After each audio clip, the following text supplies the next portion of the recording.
शुदा जोड़ा होता है, नई नई शादी हुई होती है, शादी का पहला ही दिन होता है और पहली ही दिन वो शराब पीकर आता है रात को।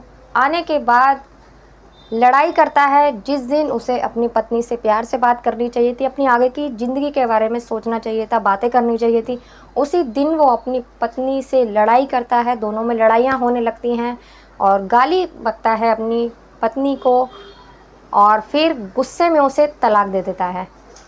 और जो मोमडन होते हैं उनमें तो चाहे गुस्सा हो चाहे कैसे भी हो, अगर मुँह से एक बार तलाक तलाक निकल गया तो फिर वो पत्नी उनके लिए वो उसके लिए पत्नी नहीं रहती, फिर वो उसके लिए गैर औरत बन जाती है और वो उसके संग नहीं रह सकती। ऐसे ही वो गुस्से में उसे तलाक दे देता है।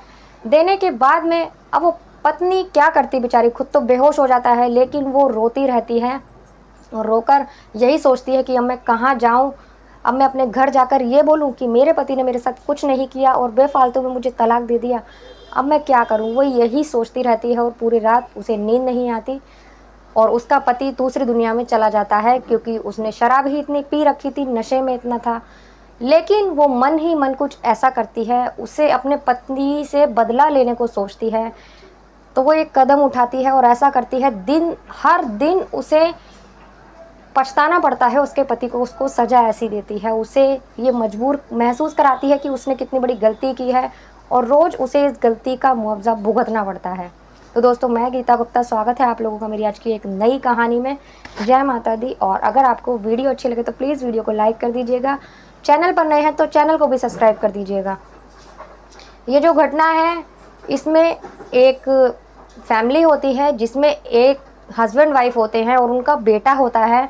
जो उसके पिता होते हैं, जो हस्बैंड होता है, वो सऊदी अरब में नौकरी किया करता था और 2-3 साल में एक बार अपने घर आया करता था 6 महीने के लिए। वहीं से रहकर पैसे भेजा करता था अपने घर पे, इसलिए पैसों की कोई दिक्कत नहीं थी। अच्छा खासा परिवार चल रहा था, बहुत खुश थे दोनों माँ बेटे। और पति जब भी वो छुट्टी लेकर आया करता था 6 महीने के लिए, कुछ दिन टाइम बिताने के बाद वापस वहीं चला जाए। सालों से वो ऐसे ही करता था, तो इसीलिए राजी खुशी से रह रहे थे सब। अब माँ की तबीयत ख़राब होने लगती है। जब माँ की तबीयत ख़राब होने लगती है तो वो अपने बेटे को बुलाती हैं और उससे कहती हैं कि बेटा, मेरी तबीयत ख़राब रहती है और मैं तेरी शादी कराना चाहती हूँ, जिससे कि बहू घर में आ जाएगी तो घर का काम संभाल लेगी, घर देख लेगी और मुझे थोड़ा सा आराम मिल जाएगा। तो वो कहता है कि माँ, जैसा आपको ठीक लगे आप वैसा करो, मुझे इसमें कोई दिक्कत नहीं है। एक बार पापा आ जाए। तो वो कहती है कि पापा को आने में तो बेटा कम से कम 6 महीने लगेंगे और अभी तेरे पापा को छुट्टी नहीं मिलेगी और मैंने उनसे बात कर ली है, इसीलिए मैं तेरी शादी करा देती हूँ। तो वो कहता है जैसी आपकी मर्ज़ी। अब वो अपने बेटे के लिए लड़की देखना शुरू करती है, लड़की मिलती है, काफ़ी सारी फ़ोटो आती है लड़की की, जो उसमें से एक लड़की उसे पसंद आती है। लड़की का नाम खुशबू होता है और बहुत सुंदर होती है लड़की। तो वो उससे कहता है कि माँ, ये लड़की मुझे बहुत अच्छी लगी और मैं इसी से शादी करूँगा। तो उस लड़की के घर वालों को भी लड़का बहुत पसंद आता है और उससे शादी तय हो जाती है। शादी होने के बाद में काफ़ी धूमधाम से शादी होती है। शादी संपन्न हो जाती है, बहू घर पर आ जाती है। आने के बाद में वो अपने कमरे में बैठी होती है, जैसे कि हर पत्नी, हर दुल्हन इंतज़ार करती है अपने पति का। और जो वो दूल्हा होता है, उसके दोस्त उसे रोक लेते हैं क्योंकि उसका किसी भी लड़की से कोई अफेयर नहीं था, किसी लड़की की तरफ उसने आँख उठाकर नहीं देखा था। माँ-बाप के बाद बस उसके दोस्त ही थे जिन पर वो बहुत ज़्यादा भरोसा किया करता था और बहुत ज़्यादा उनके उनके करीब था। वो अपने दोस्तों को बहुत अच्छा माना करता था। उसके लिए उसके दोस्तों की बात पत्थर की लकीर हुआ करती थी। अब जब उसे दोस्त रोक लेते हैं, दोस्त कहते हैं कि हमने तेरी शादी की खुशी में पार्टी रखी है, तो वो कहता है कि नहीं, आज मैं कोई पार्टी नहीं करूँगा और आज मेरी शादी हुई है, आज की रात मेरी पत्नी की रात है और मैं वहीं जाऊँगा। उससे पहले उसकी माँ जो है, शादी वाले दिन अपने बेटे को बोलती है कि बेटा, बहू घर पर आ जाएगी तो मैंने तेरे पिता से बात कर अपनी भी टिकट करवा ली थी और मैं तेरे पिता के पास चली जाऊंगी कुछ दिनों के लिए, जिससे कि तुम पति पत्नी को भी प्राइवेसी मिल जाएगी और आराम से तुम दोनों रह सकते हो। और मैं आज तेरी शादी हो जाएगी तो 3 बजे की मेरी फ़्लाइट है और मैं चली जाऊंगी और मैं तुम्हें नहीं जगाऊंगी, परेशान नहीं करूंगी, इसलिए मैं तुझे पहले ही बता रही हूँ। सारी चाबियाँ मैं रख जाऊंगी, तेरी मौसी हैं और मैं उन्हें दे जाऊंगी और तू उनसे ले लेना सुबह, और मैं आज ही चली जाऊंगी। वो पहले से ही अपने बेटे को बता देती है और फिर वो उस दिन जाने का अपना पूरा इंतज़ाम कर लेती है। उधर उसके दोस्त उसे रोक लेते हैं, पार्टी की बोलते हैं। वो साफ साफ मना कर देता है कि आज मेरी पहली रात है और आज का दिन मेरी पत्नी का है, आज मैं किसी के साथ कोई पार्टी वार्टी नहीं करूँगा। तो उसके दोस्त कहते हैं अभी तो तेरी शादी हुई है, पूरी तरह से तेरी पत्नी तेरी हुई भी नहीं है, अभी तो सिर्फ आई है और अभी से तू अपने दोस्तों को भूल रहा है। तो वो कहता है कि ऐसा नहीं है, आज का दिन मेरी पत्नी का दिन है और जब तुम्हारा दिन होगा तो मैं तुम्हारे साथ भी टाइम स्पेंड करूँगा, लेकिन आज का दिन मेरी पत्नी का है, तो आज ऐसी कोई बात नहीं, आज मुझे अपनी पत्नी के पास जाना है। लेकिन उसके दोस्त उसको परेशान करते हैं और उसे ब्लैकमेल करते हैं, इमोशनल ब्लैकमेल कर कर उसे रोक लेते हैं, कहते हैं सिर्फ 1 घंटा रुक जा हमारे साथ, फिर तू चला जाइयो। लेकिन वो कहता है कि ठीक है, सिर्फ 1 घंटा रुकूंगा और मैं ज़्यादा शराब नहीं पीऊँगा। अब वो कहने के बाद में रुक जाते हैं। अब दोस्त होते हैं कि उसको इतनी शराब पिला देते हैं कि वो पूरी तरह शराब में नशे में हो जाता है और उससे अब खड़े होने की भी हिम्मत नहीं थी। अब दोस्त उसको इतनी शराब जब पिला देते हैं तो वो लड़खड़ाता हुआ अपने कमरे में जब आता है, तो वो कमरा जब हाथ मारता है तो कमरा खुल जाता है, लेकिन उसकी पत्नी ने बाहर अंदर से नहीं लगा रखा था, क्योंकि उसे पता था मेरा पति आने वाला है।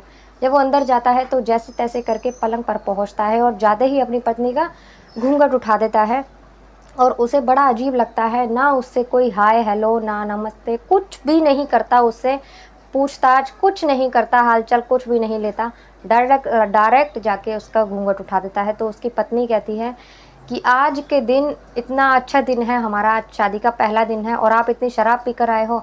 तो वो कहता है कि मैं शराब पीना नहीं चाहता था, लेकिन मेरे दोस्तों ने मुझे ज़बरदस्ती पिला दी और बुरा मत मानना इस बात का, ज़बरदस्ती उन्होंने पिला दी मुझे और मैं नहीं पीता शराब। तो वो कहती है इन्हें तुम दोस्त कहते हो जिन्होंने तुम्हें ज़बरदस्ती शराब पिला दी और आज ही तुम्हारी शादी हुई है, क्या उन्हें नहीं पता था कि आज का दिन इसके लिए बहुत कीमती है, आज का दिन इसकी पत्नी का दिन है, इन दोनों को साथ होना चाहिए, ऐसे दोस्त नहीं होते दुश्मन होते हैं। जब वो ऐसे बोलती है तो उसको बहुत तेज गुस्सा आ जाता है और वो उसको गुस्से से बात करने लगता है और गालियाँ बकने लगता है, कहता है तेरी हिम्मत कैसे हुई मेरे दोस्तों के बारे में ऐसा बोलने की, खबरदार जो मेरे दोस्तों के बारे में ऐसा बोला आज के बाद तो। और उसे गाली भी बकता है और उसे गुस्से में बहुत कुछ सुनाता है। दोनों में खूब बहसबाजी होती है। जिस दिन दोनों आपस में प्यार करते एक दूसरे से, उस दिन दोनों में लड़ाई होने लगती है।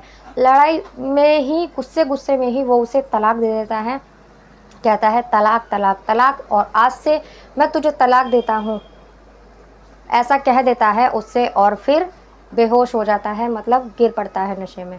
अब उसकी पत्नी कहती है कि मेरे पति ने मुझे तलाक दे दिया, अब मैं क्या करूं, अब तो ये घर मेरे लिए हराम है, ये पति मेरे लिए हराम है, मैं यहाँ नहीं रह सकती, अब मैं कहाँ जाऊँगी, क्या अपने घर वालों को ये जाकर कहूँगी, अपने माता पिता को कि मेरे पति ने मेरे साथ कुछ नहीं किया और पहली ही रात मुझे तलाक दे दिया। अब मैं बेशक कुंवारी ही सही, लेकिन मेरे ठप्पा तो लग ही गया माथे पर कि मैं तलाकशुदा हूँ, अब मैं क्या करूँ।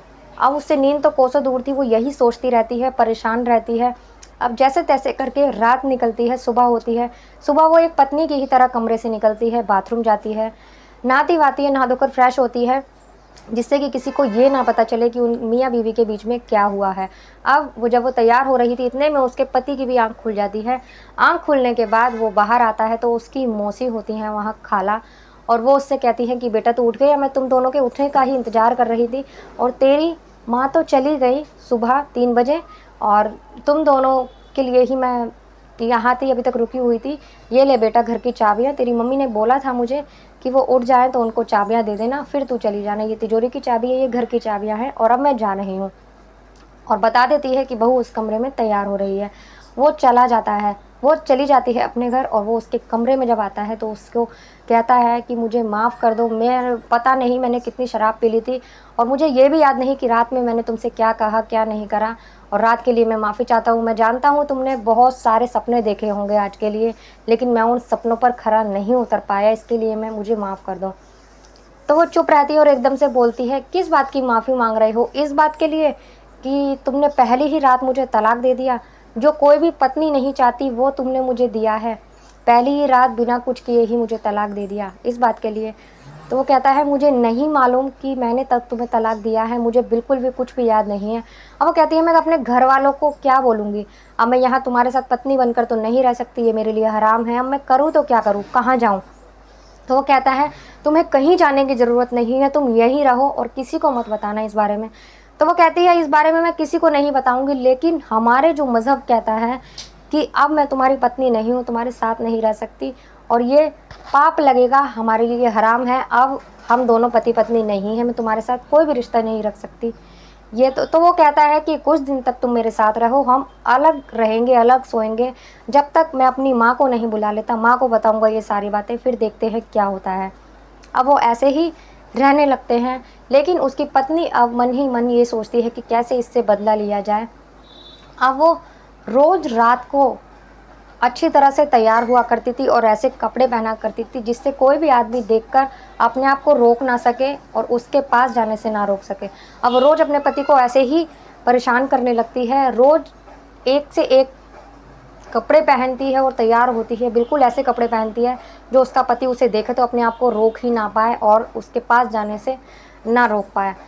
अब उसका पति रोज़ अपने आप को किसी भी तरह रोकता, क्योंकि उसे पता था कि अगर मैं ऐसा कुछ करूँगा तो मुझे नरक में जाने से कोई नहीं रोक सकता और ये मेरे लिए बहुत बुरा है, क्योंकि ऐसा हमारे में नहीं होता। अब वो उससे 2-4 दिन ऐसे निकलते हैं, उसका पति बहुत अपने आप को सँभाल रहा था और एक दिन जाकर उसके पैर पकड़ लेता है और उससे कहता है कि तुम रोज़-रोज़ मेरी मर्दानगी का इम्तिहान क्यों ले रही हो? रोज़ मुझे परेशान कर रही हो। अगर तुम मेरे साथ नहीं रहना चाहती तो यहाँ से जा सकती हो। मैं तुमसे हाथ जोड़कर माफ़ी माँगता हूँ जो भी मैंने गलती की उसके लिए, और अगर तुम नहीं रहना चाहती तो जा सकती हो। अब वो अपनी माँ को भी फ़ोन कर जल्दी बुला लेता है और उसकी माँ आ जाती है।